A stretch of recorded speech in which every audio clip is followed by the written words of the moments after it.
Welcome to the series of mid term exams preparation. आज की video के अंदर आपको MGT 211 के मिड टर्म के इम्पॉर्टेंट पॉइंट्स करवाए जा रहे हैं मिड टर्म एग्ज़ाम्स की प्रिपरेशन के लिए। इसमें सबसे पहले है बिज़नेस की डेफिनेशन।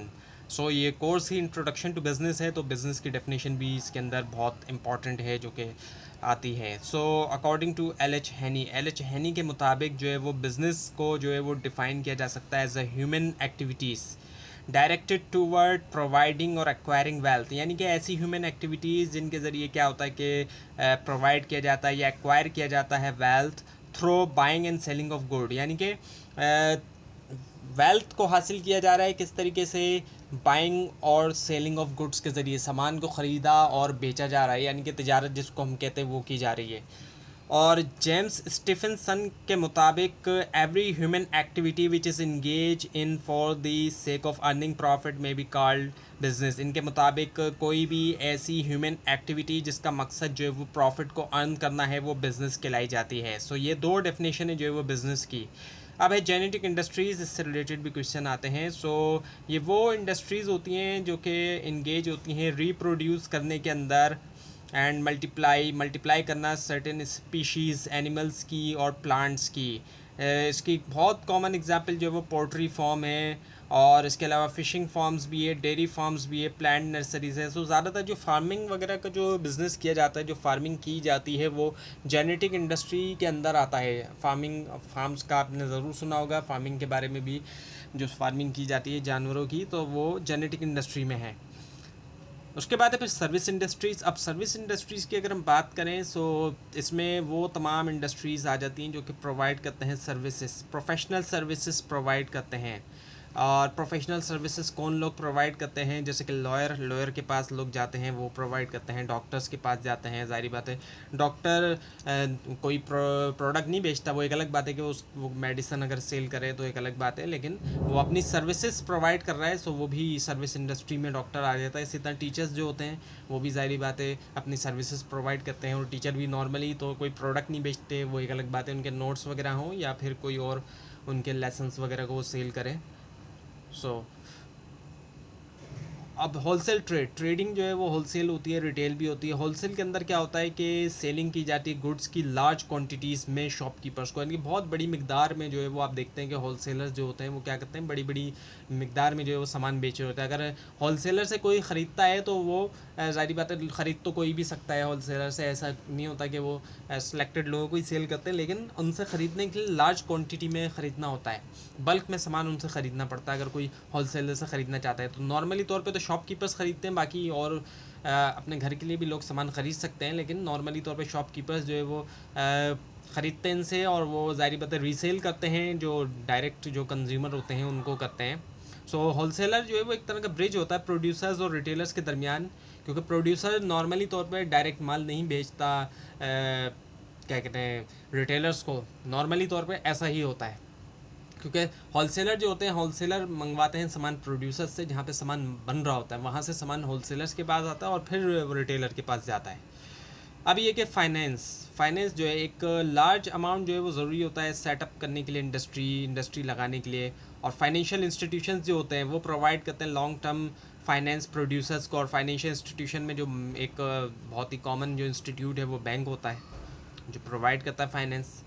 प्रोड्यूसर जो है वो ज़ाहिर बात है प्रोड्यूसर जितना भी अच्छा प्रोड्यूसर हो वो प्रोड्यूस ज़रूर करेगा, लेकिन उसको भी ज़ाहिर बात है ज़रूरत पड़ती है फाइनेंशियल हेल्प की, और वो फाइनेंशियल इंस्टीट्यूशन प्रोवाइड करते हैं।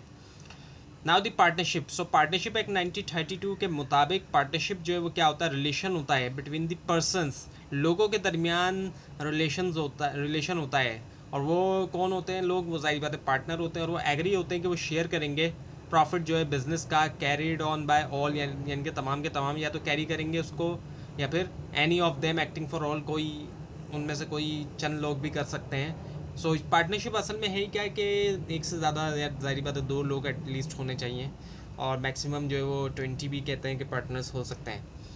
और पार्टनरशिप का मतलब होता है एक लॉफुल बिजनेस होना जिसको ऑन करते हैं दो से ज़्यादा लोग, और प्रॉफिट जो है वो शेयर किया करते हैं पार्टनर। एक एग्रीड रेशियो, एक रेशियो बना लेते हैं कि इतने रेशियो है, इतना परसेंट मेरा, इतना परसेंट दूसरे का, इस तरह से रेशियोज़ बन जाते हैं, उसके मुताबिक जो है वो शेयर किया जा रहा होता है। और लाइबिलिटी हर पार्टनर की नॉर्मली तौर पे अनलिमिटेड होती है। अनलिमिटेड का मतलब ये होता है कि अगर डेट ज़्यादा हो जाए बिज़नेस के ऊपर तो अपनी पर्सनल प्रॉपर्टी भी सेल करना पड़ सकती है, सिंपल वर्ड में अगर बात की जाए तो ये है। और स्मॉल और मीडियम साइज़ बिजनेस एक्टिविटीज़ जो है वो परफॉर्म होती हैं इस ऑर्गेनाइजेशन के अंडर। और इसके कुछ फीचर्स हैं जैसे कि लीगल एंटिटी है ये, प्रॉफिट और लॉस को इसमें डिस्ट्रीब्यूट किया जाता है, बांटा जाएगा। अनलिमिटेड लाइबिलिटी, पीछे भी आपको बताया कि पर्सनल प्रॉपर्टी भी अपनी सेल करना पड़ सकती है अगर ज़्यादा डेट हो जाए ऐसी सिचुएशन में। और ट्रांसफ़र ऑफ राइट्स होता है, अपना राइट्स जो है यानी कि बेचना, अपनी जो भी ऑनरशिप है उसका मैनेजमेंट होती है पार्टनर्स के हाथों में। नंबर्स ऑफ पार्टनर्स हैं जो कि मैक्सिमम 20 होते हैं नॉर्मली तौर पर।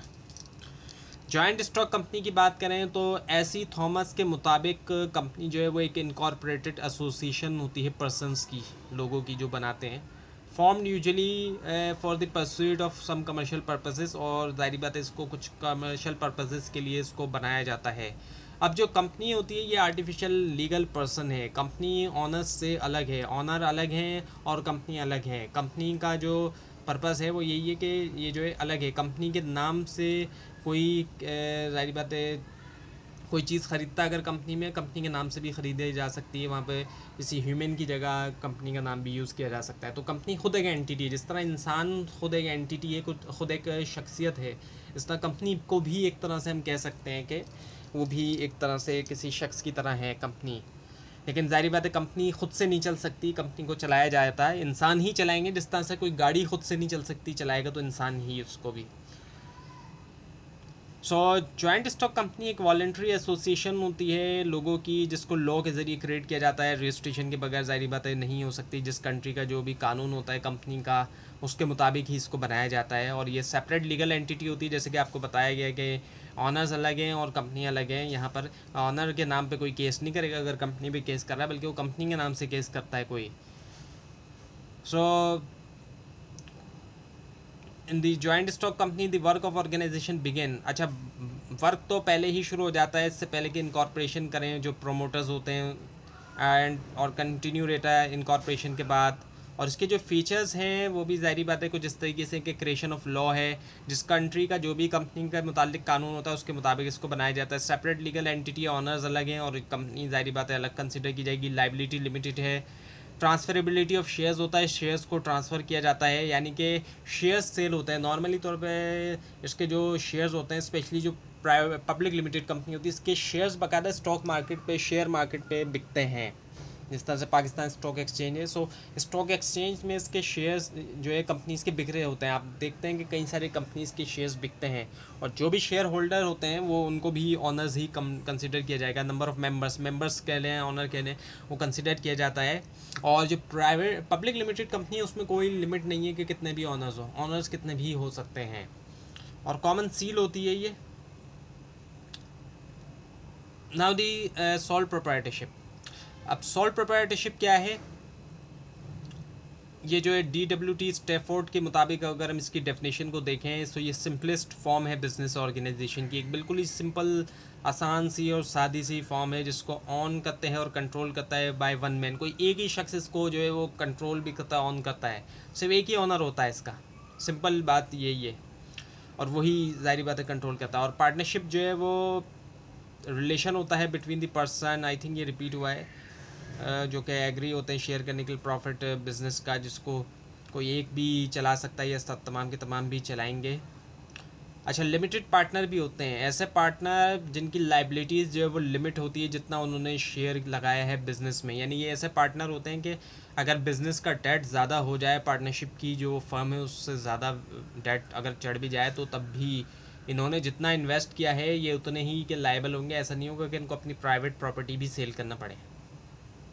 And he can not actively participate in the management of the firm. और ये भी है कि ये एक्टिवली पार्टिसिपेट भी नहीं कर सकता है मैनेजमेंट जो होती है फर्म की। सो लिमिटेड पार्टनर होते हैं ये। और जॉइंट स्टॉक कंपनी की सिंपल डेफिनेशन की अगर हम बात करें, सो कंपनी में भी define as the association. Company को डिफाइन किया जा सकता है as association of person for the purpose of making profit. Association होती है लोगों की, मिलते हैं आपस में, पर्पस क्या है, प्रॉफिट बनाना उनका। और आर्टिकल ऑफ एसोसिएशन क्या होता है, एक डॉक्यूमेंट होता है जिसके अंदर लॉज और रूल्स होते हैं इंटरनल कंट्रोल के लिए और जो कंपनी की मैनेजमेंट है उसके लिए, इंटरनली जो कुछ है उसके लिए होता है। अच्छा, प्रोस्पेक्टस होता है, कंपनीज जो है वो प्रोस्पेक्टस इशू करती हैं, जैसे कि यूनिवर्सिटी का प्रोस्पेक्टस है, वर्चुअल यूनिवर्सिटी का भी है, और इसी तरह बाकी यूनिवर्सिटीज़ के भी होते हैं और कॉलेजेस वगैरह के भी होते हैं। सो प्रोमोटर्स को फाइल करना होता है एक प्रोस्पेक्टर जो है रजिस्ट्रार के साथ, और प्रोस्पेक्टस के अंदर बिल्कुल उसी तरह जिस तरह यूनिवर्सिटीज़ के बारे में और कॉलेजेस के बारे में चीज़ें लिखी होती हैं, डिटेल होती है प्रोस्पेक्टस में, इसी तरह कंपनी के बारे में भी प्रोस्पेक्टस के अंदर डिटेल लिखी होती है। सो इशू ऑफ प्रोस्पेक्टस, तो कंपनी को इशू करना होता है प्रोस्पेक्टस ताकि सेल कर सके वो शेयर्स और डिबेंचर्स जो पब्लिक को, ताकि पब्लिक को पता चले। ये इसीलिए इशू किया जाता है ताकि पब्लिक को पता तो चले आखिर कंपनी किस तरह की है, उसके बारे में डिटेल जानने के लिए प्रोस्पेक्टस जो है वो बड़ा बहुत अहम होता है।